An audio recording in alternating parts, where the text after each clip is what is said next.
Hello les rocks, j'espère que vous êtes solides. Moi je suis en pleine forme et je suis plein de gratitude envers l'univers. Si vous êtes sur cette chaîne pour la première fois, welcome on board. Abonnez-vous. Ici on rêve, on ose et on crée. On est rock, c'est notre mantra.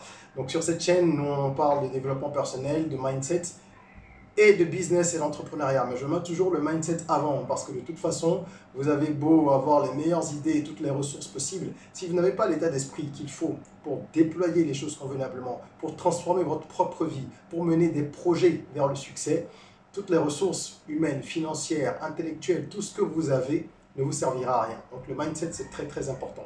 Et qui dit mindset, dit éducation financière également. Comment gagner de l'argent, comment gérer l'argent que l'on gagne, comment avancer vers l'éducation financière.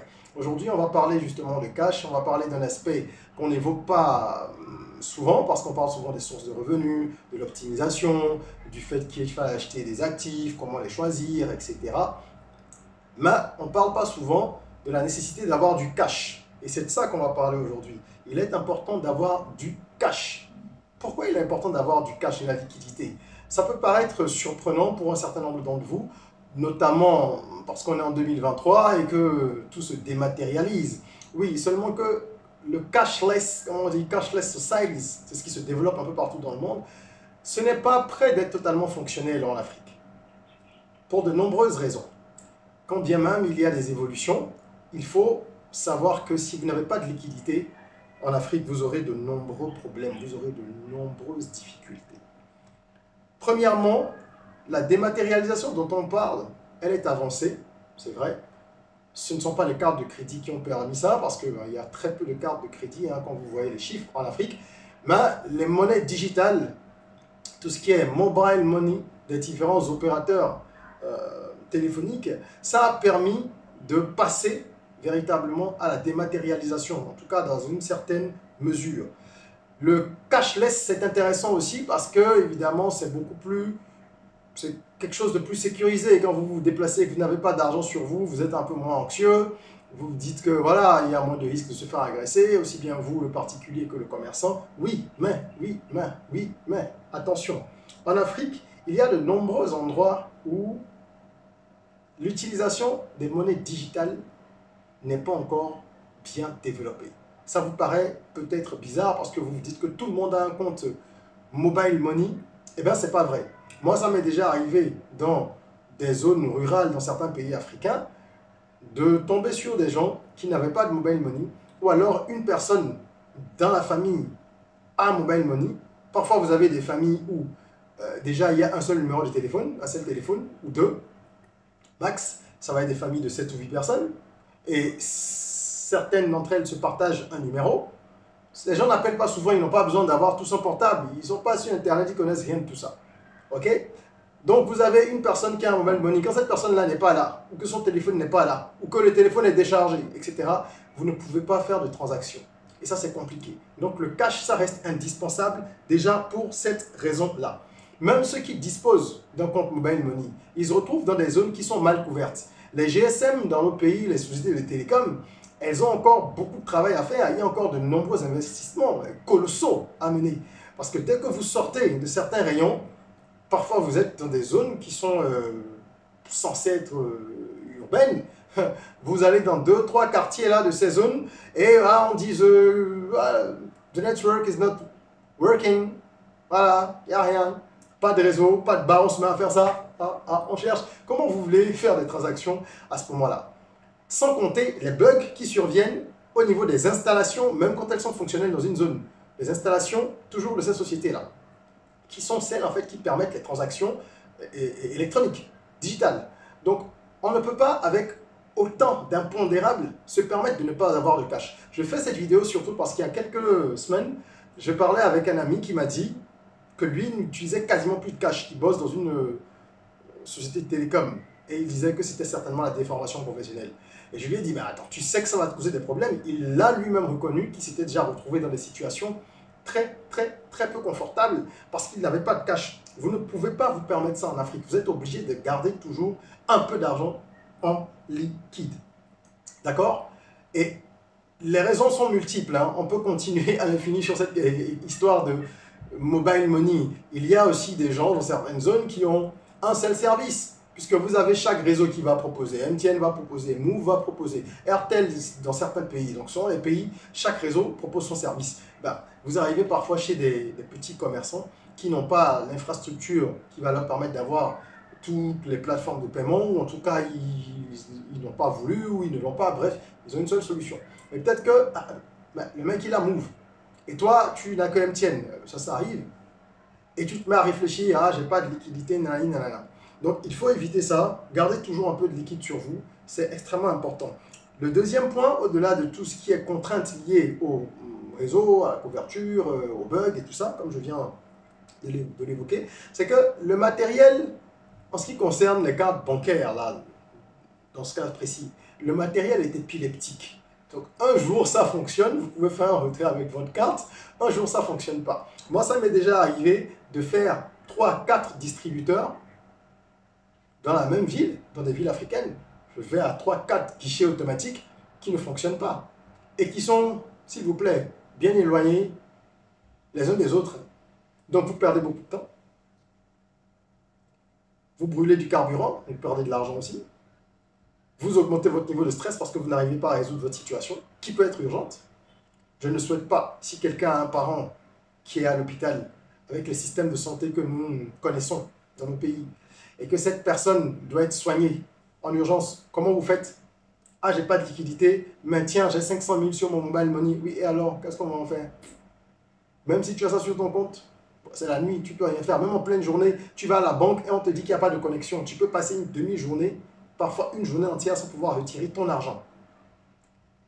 Vous comprenez bien que dans un contexte pareil, avoir un peu de liquidité, c'est une obligation. C'est une obligation. Sans compter les coupures de courant intempestives. Allez, ça va mieux dans nos pays depuis un moment, mais il y en a encore beaucoup. Et qui parfois ont un impact sur la connexion dans les banques, et du coup, plus rien ne fonctionne. Sans compter la pluie ou les pluies, qui ont également un impact sur les installations des réseaux de télécom. Et qui, lorsqu'elles sont fortes, ces pluies-là, entraînent souvent des perturbations sur le réseau, nous dit-on. Personne ne nous dédommage. Parfois, vous êtes en pleine transaction business, parfois c'est votre santé qui est en jeu, etc. Et vous vous retrouvez dans l'incapacité de récupérer votre argent. Mais bon, on n'a pas d'association de consommateurs qui soit véritablement solide. Donc voilà, ces choses-là ne sont pas corrigées. Et parfois, vous avez un message de la société, de la compagnie de télécom. Parfois, vous n'en avez pas, hein, ils n'en ont rien à faire. C'est triste, mais c'est la réalité. Donc, pour se prémunir de toutes ces choses-là, il vaut mieux avoir du cash. Un autre aspect qu'il faut prendre en compte, ce sont les frais de transaction. Lorsque vous faites des retraits mobile money, les frais, même s'ils sont minimes, ils sont là.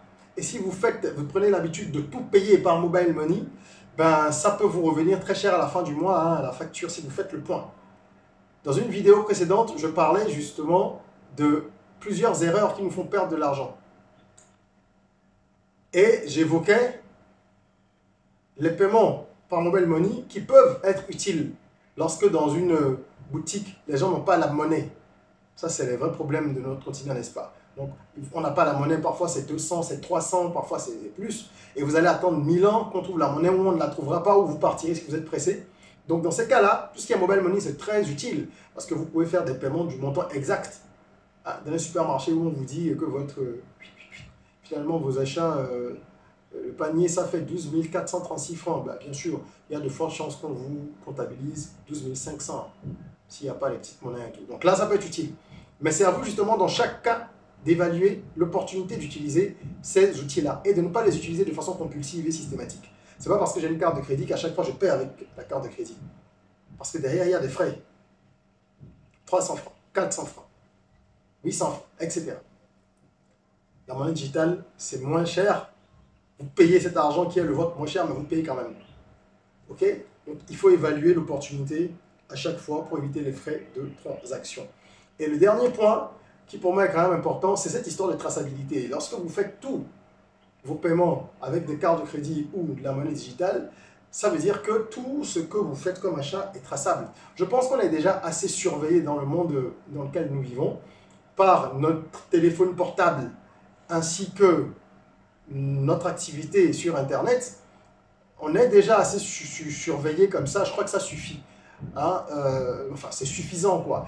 On prévoit, on prédit quasiment même votre comportement, vos habitudes. On peut dresser le profil d'une personne aujourd'hui en se basant sur les données de navigation et également sur les usages de son téléphone avec des micros qui enregistrent tout, même quand le téléphone est éteint. Bon, vous savez ce que c'est, vous connaissez tous ces scandales-là qui finalement n'ont rien changé parce qu'on est toujours espionné du matin au soir. Alors si on peut garder un petit peu d'intimité dans sa vie, ce serait pas mal. Parce que sinon, on n'a plus de vie privée du tout. On est complètement traqué. Et il y a justement ce qu'on appelle CBDC, je crois que c'est ça, hein, Central Bank Digital Currency, voilà, donc des monnaies digitales des banques centrales qui sont à l'étude, déjà très avancées dans certaines banques centrales, et qui vont finir par voir le jour et être imposées probablement, en tout cas c'est ce que disent les spécialistes, qui ne sont pas dans le système et qui ont la possibilité justement de s'exprimer librement. Donc on va être contrôlé si ça devient la monnaie officielle. Si au lieu du CFA, on vous dit ben, finalement le CFA est digital, et à partir de, je sais pas moi, 2030, ce sera ça ou rien, ben, qu'est-ce que vous pourrez y faire? Rien du tout. En attendant, essayons de préserver un peu ça quand même, tant qu'on le peut, et faites certains achats avec du cash. Ce n'est pas le point le plus important dans ce que j'ai exposé aujourd'hui. Il y a déjà tous les bugs, l'indisponibilité, le fait d'avoir des urgences et tout ça qui est beaucoup plus important. Mais ça compte aussi, je voulais le souligner. D'accord? Donc voilà ce que je voulais partager avec vous aujourd'hui. Ne faites pas l'erreur de n'avoir que des moyens de paiement électroniques, digitaux. Ce n'est pas possible. En Afrique, vous devez garder un peu de cash. Même si c'est 20 000 francs là, il te faut ça. Tu dois avoir ça sur toi. Et je ne veux pas parler de certains aspects que vous connaissez tous, comme hein, faire avancer un dossier. Parfois, on t'impose pour un dossier logique où tu as toutes les pièces, de donner 2000 francs pour qu'on mette le dossier pour ta carte d'identité au-dessus de la pile, parce que sinon tu vas attendre 6 mois. Bon, bref, il y a beaucoup d'autres aspects qu'on n'est pas obligé d'évoquer, mais que vous connaissez. Donc la liquidité, of course, we need it. Il en faut un peu. Voilà, j'espère que cette vidéo aura été utile pour vous. Merci de rejoindre la communauté. Si vous n'êtes pas encore abonné, clink clink, abonnez-vous et partagez cette vidéo autour de vous. Ça peut édifier certaines personnes, c'est sûr. Mettez-nous un petit like, ça fait plaisir. Allez découvrir mon univers et tout ce que mes équipes et moi nous vous proposons à travers les liens dans la description. Et en attendant qu'on se retrouve pour une nouvelle vidéo, n'oubliez pas, prenez soin de vous, de votre corps, mais aussi et surtout de votre mental, de votre mindset. Rêvons, osons, créons, soyons rock.